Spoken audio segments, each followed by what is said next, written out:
ইফরাজ, কি রান্না হচ্ছে? ডাল ভাত। খোলো তো ঢাকাটা। এই তো ভাত। এটা ঢাকনাটা খোলো তো। এই তো ডাল। বাহ, ডালে একটু পানি দাও। হ্যাঁ, এই তো এবার ডাল রান্না হয়ে যাবে। চাপা দিয়ে দাও। হ্যাঁ, একটু নাড়িয়ে চাপা দিয়ে দাও।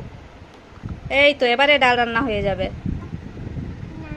রান্না হয়ে গেছে ডাল ভাত? হ্যাঁ, এই তো ভাতও হয়ে গেছে আর এই তো ডালও হয়ে গেছে। একসাথে দিয়ে দিচ্ছ? আচ্ছা, দিয়ে দাও।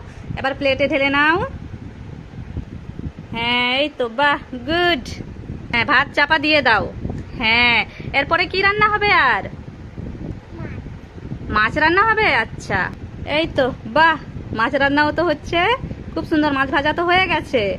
হ্যাঁ, এবার তুলে প্লেটে ঢেলে নাও।